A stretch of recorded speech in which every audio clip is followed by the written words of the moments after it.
Hi കൂട്ടുകാരെ, എല്ലാവർക്കും പുതിയൊരു വീഡിയോയിലേക്ക് സ്വാഗതം. ഇപ്പോൾ തൃശ്ശൂർ പെരുങ്ങോട്ടുകര നടന്നിട്ടുള്ള ഒരു പ്രശ്നം നിങ്ങളെല്ലാവരും അറിഞ്ഞിരിക്കുമല്ലോ. കാരണം പൂജയുടെ മറവിൽ പീഡനം എന്നാണ് പറയുന്നത്. അതൊരു പീഡനം തന്നെയാണോ, അതൊരു കുരുക്കായിരുന്നു? അതാണ് ഈ സ്ത്രീ ഈ പൂജാരിയെ സമീപിച്ചു എന്നാണ് പറയുന്നത്. സാധാരണയായി നമ്മൾ ഒരമ്പലങ്ങളിൽ പോകുന്നത് മനസ്സമാധാനം തേടിയാണ് അല്ലേ? അങ്ങനെയാണെന്നാണ് എൻ്റെ വിശ്വാസം. ഞാൻ അങ്ങനെ പോവാറുള്ളത്. അതുപോലെ ഈ സ്ത്രീ അമ്പലത്തിൽ പോയി കുടുംബത്തിലെ പ്രശ്നപരിഹാരം എന്നാണ് ഓൺലൈൻ പരസ്യം കണ്ടു എന്ന് പറയുന്നു. പിന്നെ ഇവരുടെ വീഡിയോ റെക്കോർഡ് പുറത്തു ചാടുന്നു. അങ്ങനെ ഇവർ നമ്പർ വാങ്ങി പരസ്പരം ചാറ്റ് ചെയ്തു.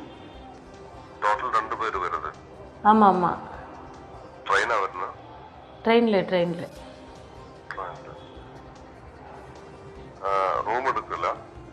எடுத்தில்ல இங்க வந்து எடுக்கும். ஆமா அந்த ஃப்ரைடே நைட் இங்க எத்துமா? இல்ல ஃப்ரைடே நைட்டும் இங்க ட்ரெயினும் இங்க வரும். ஃப்ரைடே நைட்டா? இல்ல சாட்டர்டே மார்னிங். ஆமா ஓகே. அதுக்கு சண்டே திருச்சி போகும். திரும்பி எப்போ போகும்? சாட்டர்டே ஈவினிங்கு ட்ரெயினு. சாட்டர்டே ஈவினிங் போவோம். ஓகே. அப்போ ஒரு டே ஸ்டே பண்ணல? அங்கே எதுவுமே தெரியாது இல்லையா எனக்கு, எங்கே ஸ்டே பண்ணுறது? அந்த ஃப்ரெண்ட் எங்க கம்பெனியா? இல்லை எனக்கு க்ளோஸ் ஃப்ரெண்டு தான்.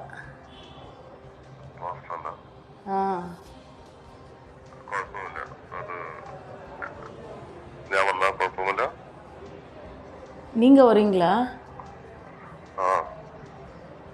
ஆமாம். இல்லை நீங்கள் கோயிலில் இருக்கிறது இல்லையா? கோயில் இருக்கு.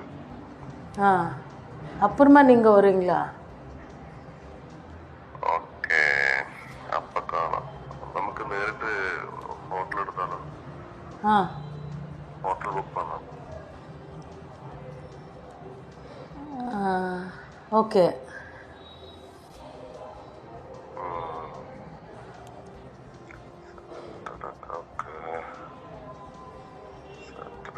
என்ன டைம் ட்ரெயின் திரும்பி அங்கே திரும்பி ட்ரெயின் டைம் தெரியாது செக் பண்ணணும்.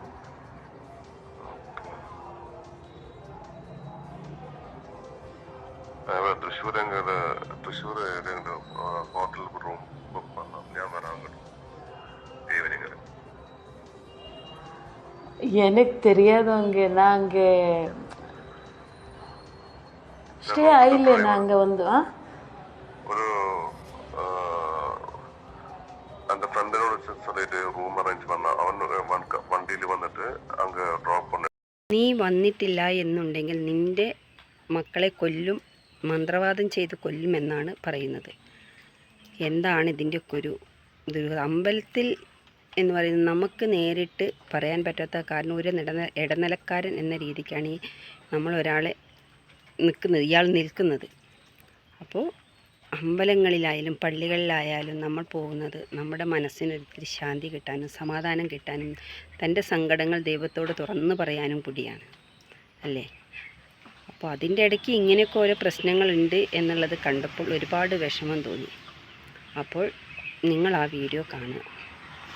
വീഡിയോ കണ്ടിട്ടുണ്ടാവുമല്ലോ എല്ലാവരും അല്ലേ? പക്ഷേ ഇനി മേലിൽ ആരും ഇങ്ങനത്തെ ഒരു പ്രവൃത്തികളും ചെയ്യാതിരിക്കുക. Okay, by.